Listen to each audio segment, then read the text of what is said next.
last week we opened up and we talked about some key things around the Sabbath. And I sort of challenged everybody to, hey, see if you can figure out a day to just rest and only rest. Did anybody give that a try? Anybody? Yeah, all right. That was really inspiring. That was awesome. All right, well, today I'm going to tell you why it didn't go so well. All right, I'm going to tell you why it didn't go so well. So let me go ahead and grab my equipment over here, and we're going to read a passage from the Old Testament, a passage about a prophet. Emma talked about the prophet Ezekiel. All right, he came a little bit later. This is the prophet Elijah. All right, so Elijah. All right, and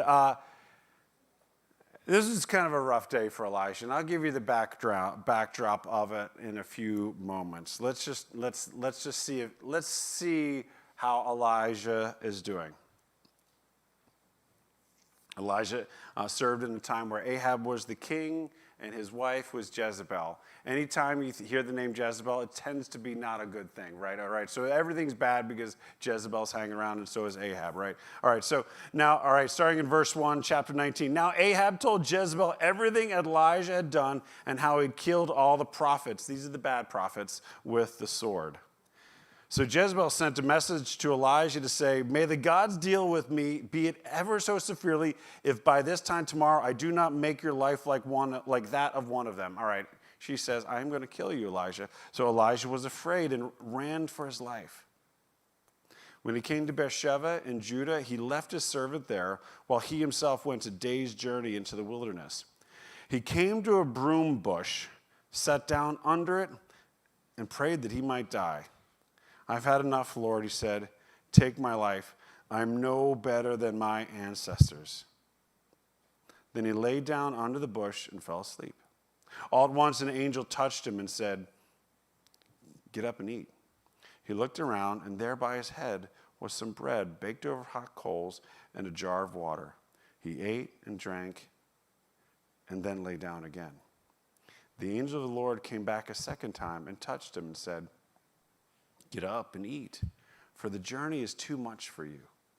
So he got up and ate and drank. Strengthened by that food, he traveled 40 days and 40 nights until he reached Horeb, the mountain of God. By the way, that's where Moses got the 10 Commandments, all right? There he went into a cave and spent the night. And the word of the Lord came to him, what are you doing here, Elijah? He replied, I have been very zealous for the Lord Almighty. The Israelites have rejected your covenant, torn down your altars, and put your prophets to death with the sword. I'm the only one left, and now they are trying to kill me too. The Lord said, go out and stand on the mountain in the presence of the Lord, for the Lord is about to pass by. Then a great and powerful wind tore the mountains apart and shattered the rocks before the Lord. But the Lord was not in the wind. After the wind, there was an earthquake, but the Lord was not in the earthquake. After the earthquake came a fire, but the Lord was not in the fire. And after the fire came a gentle whisper. When Elijah heard it, he pulled his cloak over his face and went out and stood at the mouth of the cave. Then a voice said to him, what are you doing here, Elijah?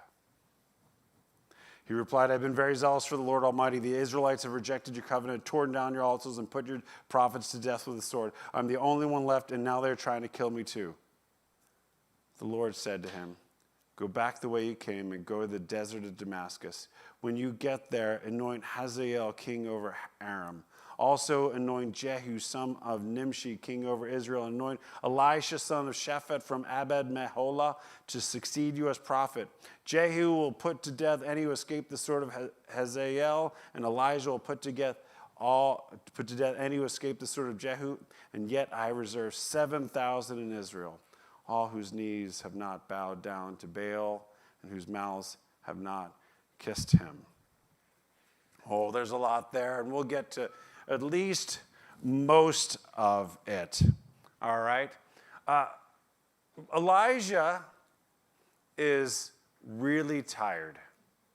Like, he's like so tired that he doesn't even know how to rest. I don't know if you've ever been there, right? Maybe it's during your day at the office and you've heard the urgent messages, right?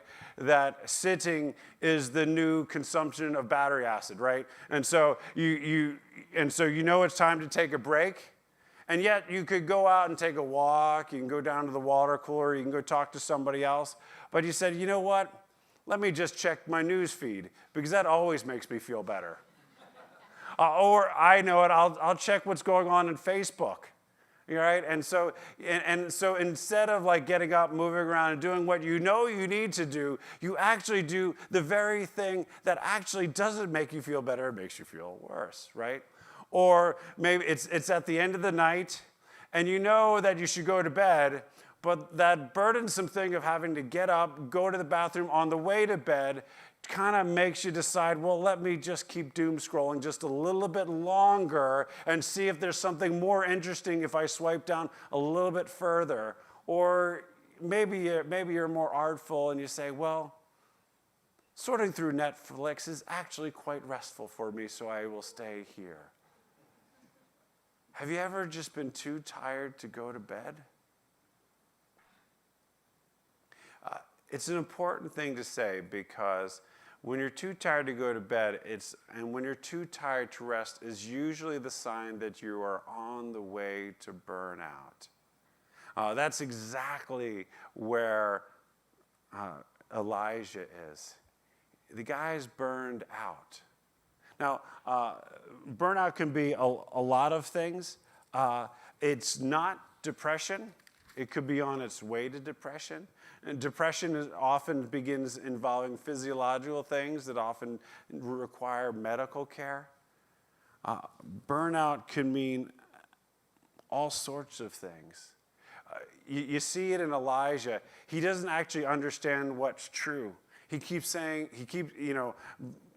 Yahweh says to him, this is like, what are you doing here? He says, well, this is going on, and I'm all alone. And he's not, that's not actually true. He's distorted in his thinking. He's gotten to the point where he's having suicidal ideation, right? And he's like, I don't want to do this anymore. And he's running, and he doesn't actually know where he's going. He has been running hard. He went after a big event, but he's still quite exhausted. Today we need to talk about the reason why rest won't happen in us. When we're too tired to rest, we live in a world that functions at a speed that just goes too fast for our souls and our bodies to keep up with. If you've been there, I know I've been there. I like to keep up. I like to race. I love the energy of a new and bigger challenge, right? The problem is for us, when we get to that place where we are moving faster than our souls could handle, we decide to do something like this. We're like, okay, I'm going to slow down, right? But we don't understand how fast we're going. When you're going 100 miles an hour, and you slow down to 85 miles an hour, it feels really disorienting, right? Because you're slowing down to 85, and what ends up happening is everybody starts going past you, and you start feeling like, well, maybe I'm doing something wrong by going 85 miles an hour. And so it feels disorienting. It feels like there's something wrong. But the problem is, you're still going 85 miles an hour. If anything goes wrong with anything, everything is going to fall apart.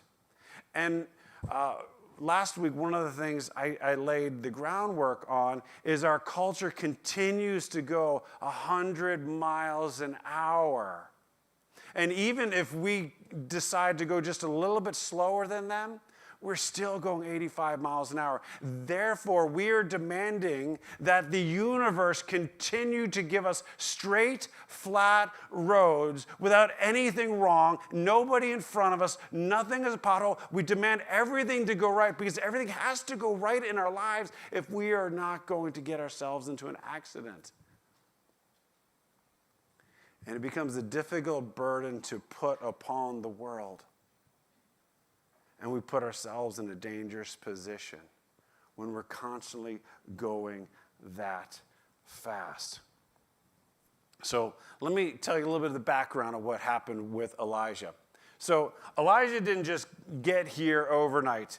What was going on is Ahab and Jezebel, they were continuing to foment and stir up the people to all sorts of false worship in Israel. And this isn't like, that he was trying to get people to do yoga or something like that. No, they're like, okay, we're going to put up shrines with prostitutes and child sacrifice, all right?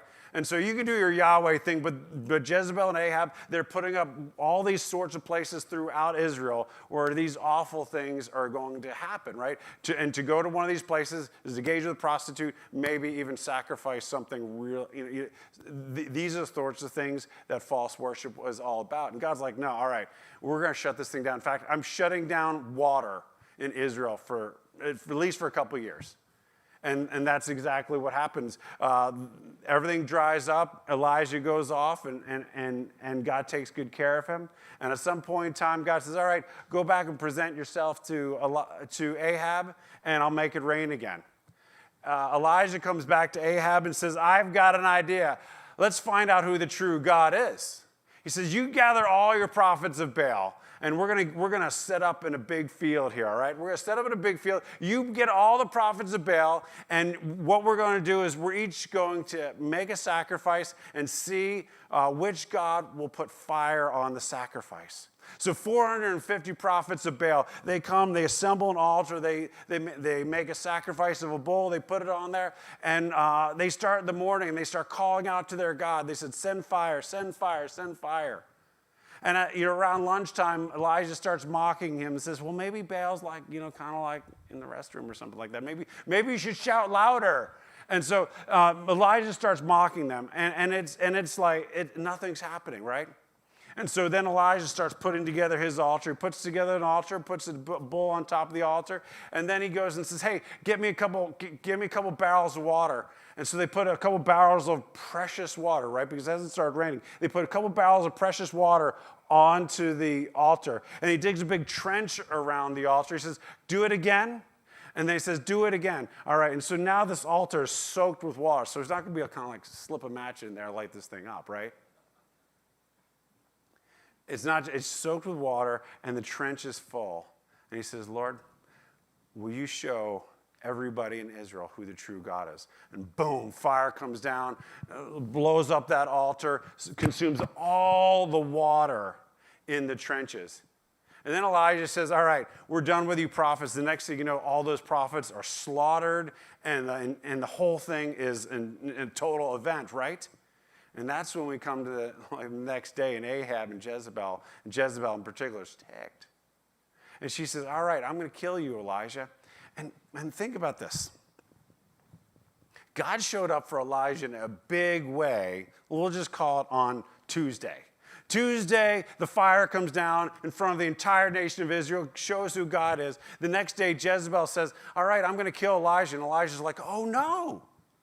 Like on Wednesday, how did Elijah forget what God had done on Tuesday?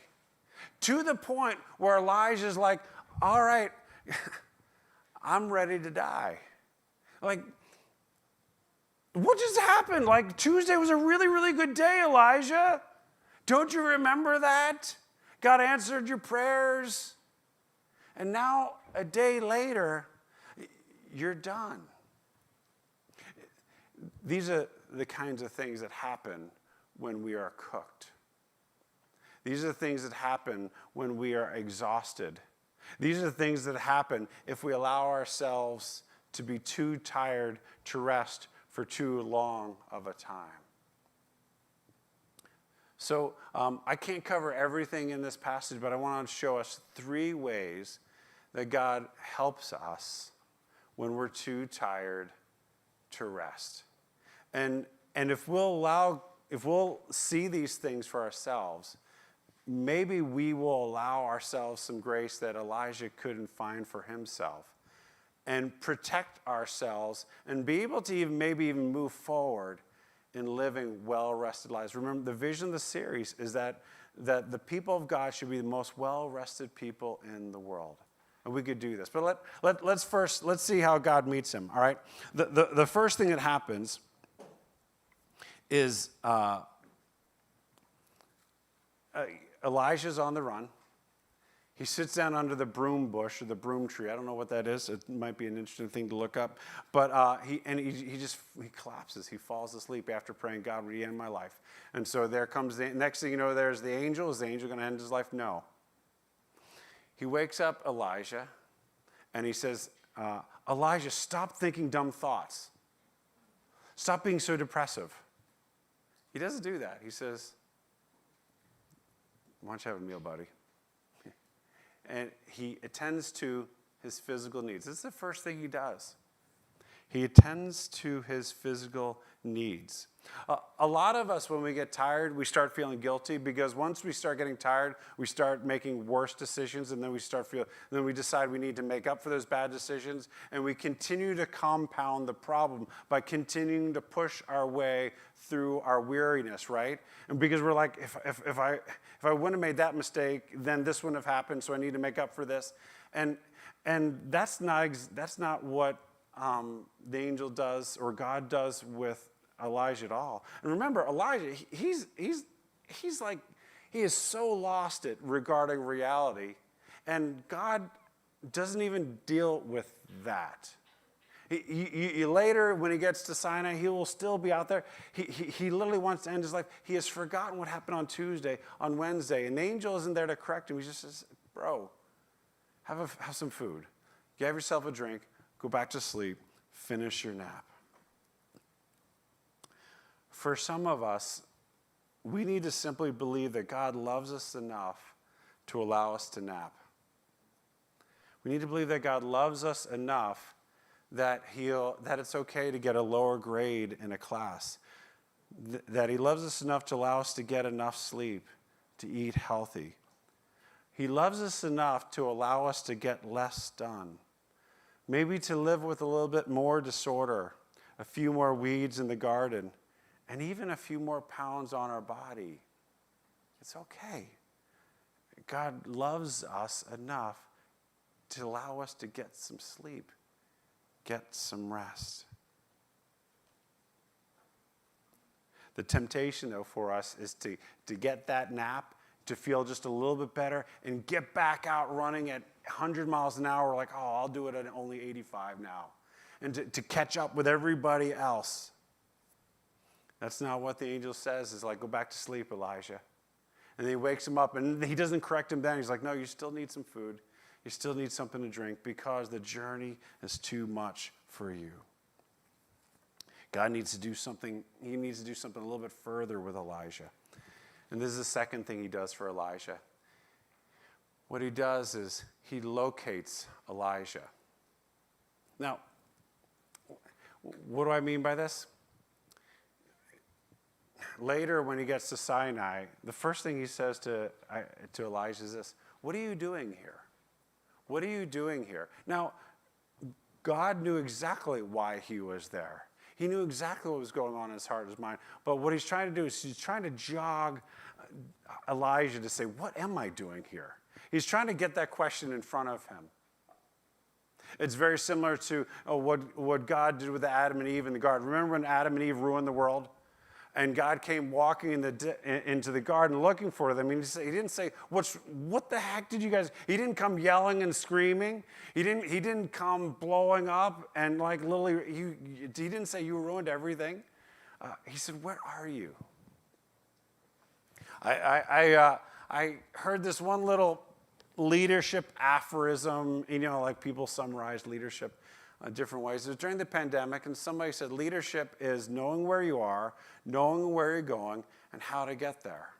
And I remember thinking as a pastoral leader, I'm like, okay, well, I think I know where we're going as a church, and I've been doing this for a while. I'm pretty sure I know how to get there. But I think just about every mistake I made during the pandemic is I didn't realize where we were. And I think for a lot of us, we've particularly if you've been an adult for, a couple of minutes, you kind of know where you're going, generally speaking. And most of us know how to get there. But for a lot of us, we don't realize where we are. And I think what God is trying to get Elijah to say is like, all right, it's like, okay, it's 40 days after Tuesday, and you're still clueless, Elijah. What are you doing here? He's trying to locate him. And so I want to show you a tool that has been helpful for me in locating myself. And I've shared this with my teams before. It's something simple that you might have in your car. It's a set of gauges that help you to locate how your car is. All right? If none of the lights are on, that's a good thing. If nothing is in the red, that's a really, really good thing. But when your fuel gauge is low, it activates you to do something. Why? Because you realize, okay, where I am now is I do not have enough fuel to get me to where I want to go.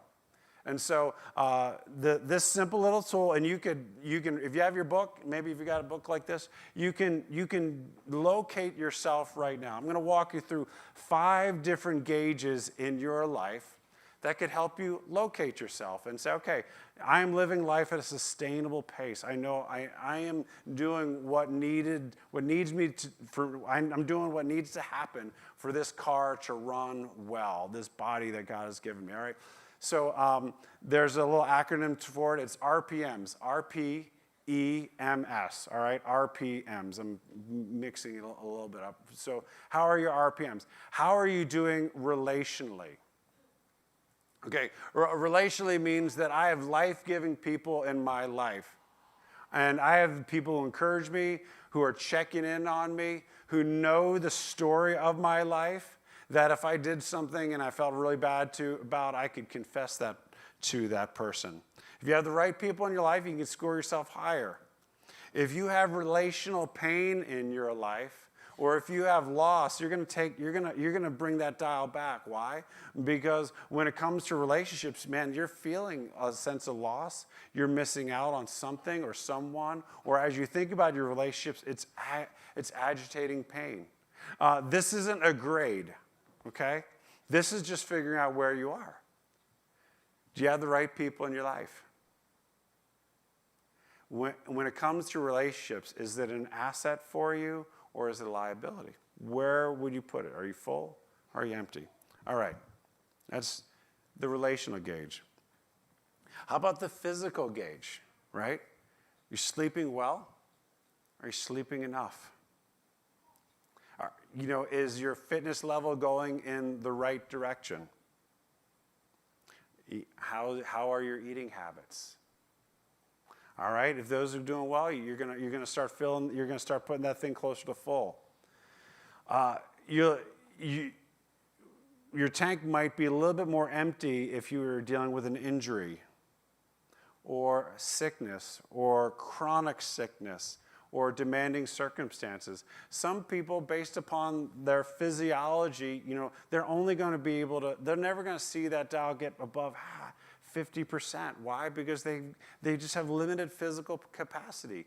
This isn't like you're a good person, bad person, or whatever. We're just trying to get a sense as to where we are. We're locating ourselves. We're recognizing what is true and what is real in our lives. All right, so that's your physical gauge. How about your emotional gauge? What I'm not asking you is how happy you are. I'm not asking you how happy you are. I'm asking you how well you're actually dealing with your actual emotions. If you're like, I don't feel many emotions, it probably means your tank might be quite empty because you're probably suppressing a lot of things. But if you're feeling emotions and you're feeling a sense of contentment, man, that feels like a full tank. This sometimes often is really connected to your relational gauge, right? So you're going to score this thing higher if you're able to experience your emotions. You're not shut down regarding your emotions. You have a sense of contentment, right? Now, your tank is going to be emptier if you find yourself suppressing the emotions, or your emotions override your intentions on somewhat of a regular basis. If your spouse is saying, you're kind of prickly about some things, or it's hard to hug a porcupine, you might want to put your gauge a little lower when it comes to your emotions. How you doing?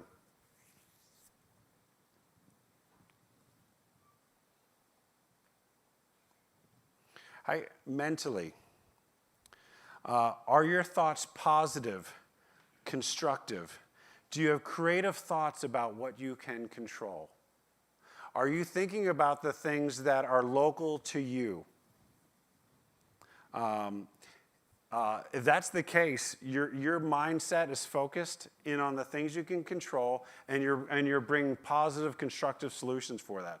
Bring your gauge down if you find yourself obsessing about things that are not under your control, worrying about the future. You're constantly thinking about other people and what they need to do. If you're constantly thinking about politics, something that's not under your control, you're not, when you're obsessing about those things, your mind is not coming up with positive, constructive things to address the immediate moment and the people that really matter in your life. If you find yourself in avoidant behavior, right? Like doom scrolling, constantly going to media to distract yourself from that which you don't want to feel or think about, right? That means your mental gauge is relatively low. And then spiritually, do you feel close to God? Do you feel like do you feel like you can experience God? That means love, joy, peace, patience, kindness, goodness, faithfulness, gentleness, self-control, right? That's the fruit of the Spirit. Those things are increasingly evident in your life. There's a verse that we're going to talk about later in the series where he says, let us keep in step with the Spirit. My life is a response to God's love and grace, not me running off and saying, God, could you catch up and bless me? Or God, I'm running off. Could you just be my doo-doo and clean up after me? Right? Are we in step with the Spirit? Do we feel close to God? Where are you? Why don't you locate yourself? Take a few moments.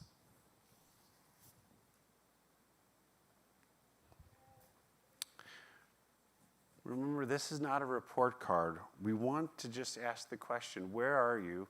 And then, what are you doing here? Do you feel like dry bones? Well, okay. God can help you move forward from there. The third thing that you'll see God do with Elijah is he's going to get him back to his calling. You'll see that Elijah he's just wrong. He says, look, I'm very, very zealous for the Lord God. I've been doing these things. I've been working really, really, really hard. He's just and I'm the only one, and nobody cares. And God's like, oh, by the way, there's at least 7,000 people that care just as much as you. You're wrong, Elijah. But he doesn't actually correct him. He just lets him go with those thoughts. What does he do? He does get him back to his calling. He gets him back to his calling. I have a couple curiosities about this passage. And I don't know. They're just curiosities. The story about Elijah and the prophets of Baal, it might be the best story of the Old Testament. If you've been around church, you've heard that story before. But I wonder, did God ask him to do that? If you go back in the passage, it says, all right, I'm going to give him rain again. Why don't you go present yourself to Ahab? Elijah comes to Ahab's like, I got an idea. Let's do this. Now, God could have, it doesn't say he didn't say this. But Elijah certainly did exhaust himself on that event. And God did show up for him, right? But did Elijah just go way out of his lane to make this unbelievable thing happen and then get really disappointed when the thing he really wanted to happen didn't happen? The real reason around Elijah's burnout is that pardon me, and if I push too far, he was really disappointed that he didn't get a political outcome from his spiritual sacrifice. Because what he really wanted was Jezebel and Ahab to get out of there. And God's like, you know what? I'm okay with these folks. You're not going to manipulate me to do something I'm not intending to do. Yeah, I'll show up for you, and that was a pretty good thing. But what he was in despair about is that it didn't fundamentally change the structures. Ahab and Jezebel were still in place. And the fact that they're still in place, after all he did, he was in absolute despair. One of my fears for the church is that the next 6 months, 7 months, is that the church is going to go into a frenzy of all these things because the church is going to think that God needs a political outcome on Tuesday, November 5th. I am going to tell you what is exactly going to happen on November 5th, is that Jesus is going to still be king. And it's going to be fine on November 6th. Now, everyone's going to still go into frenzies, but will we follow them into the frenzy? Will we be overly angst? Will we be angsty? Will we be angry? Will we go into the panic? Or will we be overly triumphant? Will November 5th and 6th, will it be about Jesus as king, or will it be something else that's going to be driving us? This is the thing that drove Elijah.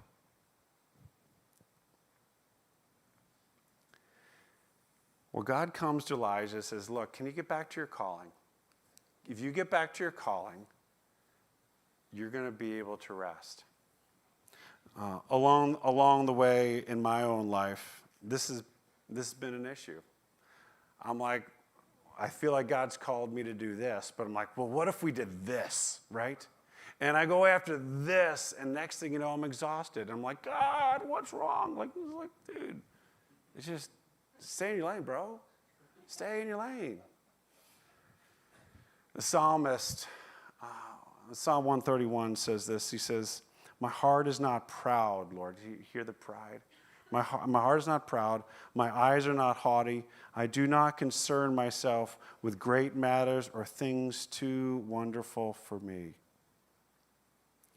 I remember when I was a young parent, and I used to look at the other yards that the other empty nesters had. It was like their yards were so nice, and my yard wasn't. I had kids running around on it, and I didn't have enough time to maintain it. And I always felt so burdened, like I needed to keep up and make sure the yard. At least I didn't need to keep up. I just didn't want to embarrass the Joneses, right? But it was this burden.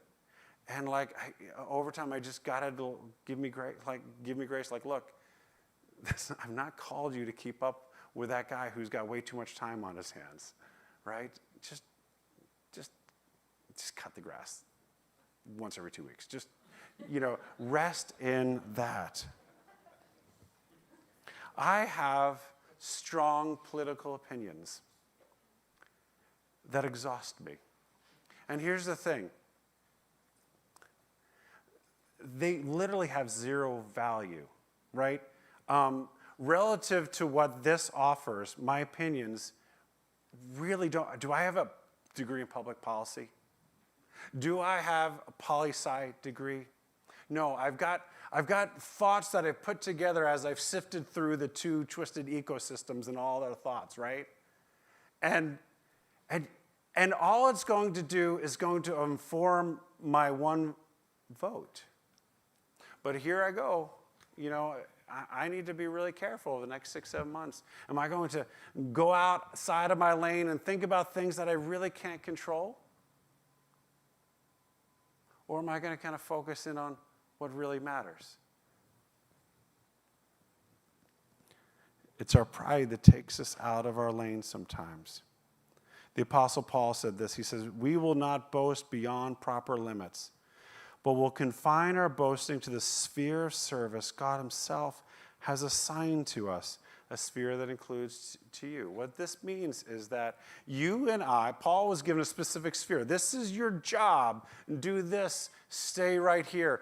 When we go out of this sphere, it's called pride. And yes, when you go out of there, it might exhaust you. Stay right here.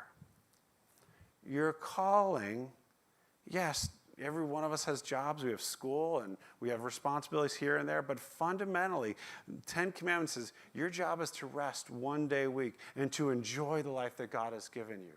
All right? And if you say you have way too many responsibilities to enjoy that which God has given you, you're just as deluded as Elijah. You're telling yourself lies. You're saying, well, everybody's going 100 miles an hour and it's terrifying for me to go 85. It's like, what if you just drop down to the speed limit, bro?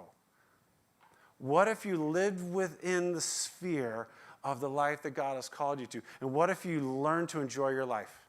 What if you learn to enjoy? What if you learn to rest? What if you learn to feast? What if you build deep and meaningful relationships with your spiritual family that is restorative? And then you might be different than everyone else.